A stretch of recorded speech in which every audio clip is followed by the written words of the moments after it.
साध लिया था। उन्हें पता ही नहीं चलता था ज्ञान इंद्री पर मिर्चा रखने पर कि इसका स्वाद क्या है। दशरथ जी महाराज के मित्र थे अंग देश के राजा रोमपाद।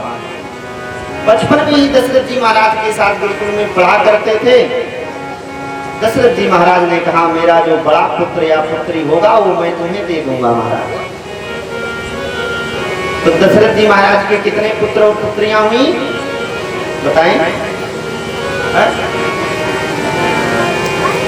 दशरथ जी महाराज के 4 पुत्र तो सब जानते हैं, लेकिन एक पुत्री भी थी जिनका नाम था शांता, जो बड़ी थी। शांता का जन्म हुआ तो दशरथ जी महाराज ने शांता को अपने मित्र रोमपाद को दे दिया दत्तक पुत्री के रूप में।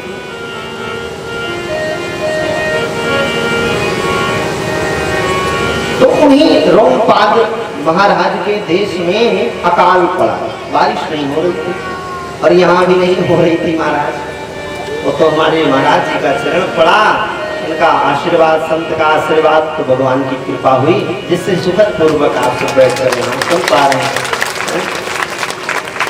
यही अनुभव है, भगवान यही अनुभव कराते हैं। और क्या साक्षात आकर खड़े थोड़ी हो जाएंगे, क्योंकि इन चर्म चक्षुओं से उन्हें नहीं देख सकते।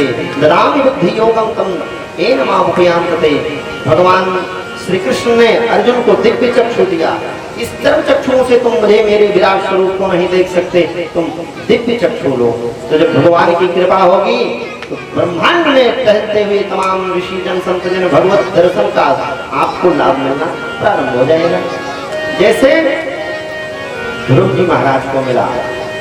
ध्रुव जी महाराज आंखें बंद किए हैं, अंतर में भगवान के उस वैकुंठ नाथ प्रभु के सुंदर दिव्य बाकी झांकी का दर्शन कर रहे हैं, स्वरूप का दर्शन कर रहे हैं, जिसमें भगवान मोर मुकुट धारण किए हुए हैं, गरुड़ पर विराजमान है, मकराकृत कुंडल कानों में लटक रहा है, विशाल वक्षस्थल है, बांसुरी लिए हुए हैं। ऐसे भगवान नारायण का दर्शन हृदय में कर रहे हैं ध्रुव जी महाराज। और वही नारायण प्रकट है बाहर, अंदर दर्शन कर रहे हैं, आंखें बंद है, बाहर प्रभु खड़े हैं, आंखें नहीं खोल रहे। भगवान ने उस भीतर की छवि को अपनी माया से दूर कर दिया तो ध्रुव जी महाराज दिल मिला करके अपनी आंखों को खोला तो सामने वैकुंठनाथ भगवान का दर्शन पाया। छोटे से बालक हैं, क्या स्तुति करें, कैसे प्रणाम करें पता नहीं है। तब भगवान श्रीमन्नारायण ने पांचजन संघ का कपोल से स्पर्श किया, सरस्वती जागृत हो गई महाराज, वेद वेदांत कंठस्थ हो गया ध्रुव जी महाराज को। आज भी सदगुरुदेव की कृपा से, भगवान की कृपा से ज्ञान अपने आप आता है, पढ़ने की आवश्यकता नहीं। कालिदास कहाँ पढ़े थे महाराज? अभिज्ञान शाकुंतलम लिख डाला, कहीं पढ़े नहीं थे, नाम तक लिखना नहीं। सूरदास महाराज जी हैं आंखों से अंधे। वल्लभाचार्य जी की गुरु की कृपा हो गई, सूर होकर काहे ऐसे गिरियात हो, कुछ हरि लीला गान करो। तो सूरदास महाराज की पद आज देखिए, लोग गाते हैं, भगवान का दर्शन है। कहने का मतलब भगवान की कृपा होगी तो तुम्हें कुछ करने की आवश्यकता नहीं है। ध्रुव जी महाराज को सरस्वती मैया ने ज्ञान दिया और उन्होंने ऐसी दिव्य अद्भुत भगवान की वंदना की है। आइए हम लोग थोड़े से सुनते हैं वंदना को। योऽतः प्रविश्रमं वाचमिमां प्रसुप्तां संजीवयत्यखिल शक्तिधर स्वधाम्ना अन्यस्य हस्तचरणौ श्रवणत्वगादि प्राणान्नमो भगवते पुरुषाय तुभ्यम्। ऐ प्रभु, आपने कृपा करके मेरी जड़ बुद्धि को जागृत कर दिया। योऽतः प्रविश्य मम वाच, मेरी बुद्धि को, जड़ बुद्धि को जागृत कर दिया जो सोई हुई थी। मेरी इंद्रियों में आपने शक्ति भर दिया। जैसे परशुराम जी महाराज के हाथों में फरसे में कितनी ताकत थी, लेकिन सामने राम जी को मारना चाह रहे हैं, लखन जी को क्रोध होकर हाथ उठ ही नहीं रहा है, क्योंकि भगवान ने शक्ति दिया था और उसको खींच लिया। भगवान ने शक्ति खींच लिया, हाथ नहीं उठ रहा है। कहने का मतलब ये है कि जो अभी मैंने बताया आपको 24 तत्वों के बारे में, इन्हीं 24 तत्वों से बना हुआ अपना ये शरीर एक पिंड है जो निर्जीव है, जो न चल सकता है, न बोल सकता है, न सुन सकता है, न देख सकता है। जब इस 24 तत्व के पिंड में परमात्मा अपना अंश भेजते हैं, 25वां तत्व जीवात्मा, तब यह शरीर उठकर खड़ा हो जाता है, बोलने लगता है, सुनने लगता है, क्रियाएं प्रारंभ हो जाती है। समझना चाहिए प्रकृति और पुरुष क्या है। अष्टांग योग में माना कपिल भगवान ने सांख्य दर्शन में अष्टांग योग का वर्णन किया है। यम नियम आसन प्राणायाम प्रत्याहार धारणा ध्यान समाधि के द्वारा भगवान को प्राप्त किया जा सकता है। और यही तुलसीदास जी महाराज कहते हैं, अर्चनम वंदनम दास्यम शक्य आत्मनिवेदनम।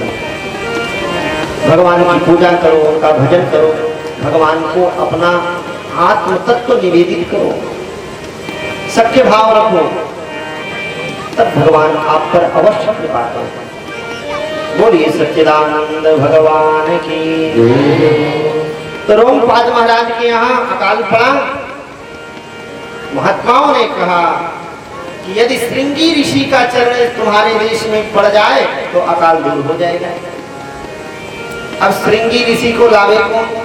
क्योंकि विभांडक ऋषि बहुत बड़े क्रोधी और इतना प्रारंभ किए, प्रबंध किए हैं कि उस आश्रम में कोई आ नहीं सकता हमारा। अब कैसे श्रृंगी ऋषि आवे? अंग देश कोई तैयार नहीं हो हमारा श्रृंगी ऋषि को लाने के लिए। तब नृत्यांगनाओं ने बीड़ा उठाया, मैं लेकर आऊंगी श्रृंगी ऋषि को। और अंग देश से उन गणिकाओं ने विभांडक ऋषि के आश्रम के लिए प्रस्थान किया। आकर के कई दिनों तक छिप करके देखा क्या प्रबंध है, विभांडक ऋषि कब कहाँ जाते हैं। और जैसे ही विभांडक ऋषि फल तोड़ने के लिए गए, वैसे ही उन गणिकाओं ने आश्रम में प्रवेश किया। और जैसे ही श्रृंगी ऋषि ने उन स्त्रियों को देखा तो क्या कहा, आइए आप लोग विराजमान होइए, आप अतिथि हैं, मैं आपकी पूजा करूंगा। आप लोग मतलब आप लोग पुरुष हैं, उनको पता ही नहीं ये स्त्री है। आप लोग बैठो, मैं आपकी पूजा करूंगा, क्योंकि वेदों में तो यही लिखा है अतिथि भगवान होता है, उसकी पूजा करें। अब वो गणिकाएं क्या करें बेचारी, इतने बड़े महर्षि से अपनी पूजा करावे चरण की, लेकिन राजा का काम बनाना है, कुछ नहीं बोली। और उन श्रृंगी ऋषि ने उन गणिकाओं की पूजा किया। गंधम समर्पयामि, अक्षतम समर्पयामि, पुष्पम समर्पयामि, नैवेद्यम समर्पयामि, वेद मंत्रों के द्वारा। और तब श्रृंगी ऋषि ने प्रश्न किया कि आप किस गुरु के शिष्य हैं, आपके गुरु का नाम क्या है। अब गणिकाओं के गुरु कौन? वो किस गुरु को बताऊंगा। छांदोग्य उपनिषद में मंत्र है कि आत्मनाम गुरुर्नाम नामादि कृपणस्य चा ज्येष्ठा पुत्र कलत्रयो। अपना नाम भी नहीं लेना चाहिए। कई लोग बार बार कहते हैं मेरा नाम फलाने सिंह है, फलाने पंडित है, जानते नहीं, बहुत विख्यात है, पीढ़ी दर पीढ़ी पंडिताई चली आ रही। अपना नाम कभी नहीं लेना। आवश्यक पड़े तो बगल वाले से कह दो, बता दो, नहीं लिख दो, नहीं तो परिस्थिति देखना। आत्म नाम अपना नाम, गुरु नाम, गुरु का नाम कभी नहीं लेना चाहिए। हो सके तो गुरु की तनया याद कर लें, और नहीं तो गुरु जी के गोत्र का नाम बता दें। फला गोत्र के गुरु जी हैं, फला आश्रम के अयोध्या के सरकी भवन के गुरु जी हैं, अगला आदमी जान जाएगा। या बनारस के सुमेरु पीठ के गुरु जी हैं तो व्यक्ति जान जाएगा फला गुरु जी। गुरु का नाम नहीं लेना चाहिए। ज्येष्ठा पुत्र बड़े पुत्र का नाम नहीं लेना चाहिए। देखिए पहले माताएं कैसे भैया बाबू कहती थी या कोई उपनाम रख लेती थी, बड़े पुत्र का नाम नहीं लेना चाहिए। कलत्रयोग, किसी भी पुरुष को अपने पत्नी का नाम नहीं लेना चाहिए ना? और किसी भी स्त्री को अपने पति का नाम नहीं लेना चाहिए। लेकिन आजकल फलाने की मम्मी है, ये सब चला गया है। पहले था लोग ऐसे बुला लेते थे, नाम नहीं लेते थे। लेकिन अब तो गीता सुन रही हो, सुनीता सुन रही हो, हाँ राजू, हाँ मोनू, आवत है बैठा।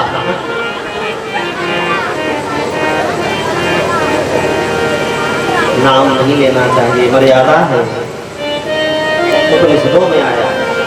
इसी सूक्ति का उपयोग किया उन गणिकाओं ने। उन्होंने कहा हम अपने गुरु का नाम नहीं लेते हैं। और एक लड्डू निकाला और उन श्रृंगी ऋषि को लड्डू दे दिया। श्रृंगी ऋषि जब उस लड्डू को पाए तो बोले बहुत सुंदर फल है, बहुत अच्छा है, कहाँ मिलता है ये, और है क्या? गणिकाओं ने कहा ये तो यहाँ नहीं मिलता है, हमारे देश में मिलता है महाराज, आप चलो तो ऐसे फल और मिलेंगे। तो बोले चलो। और गणिकाओं ने सुंदर गीत गाते हुए, नृत्य करते हुए, सुगंधित वातावरण, मधुर मधुर संगीत बजाते हुए उनको बैठा लिया नाव में और वहां से लेकर चल पड़ी। बोले सच्चिदानंद भगवान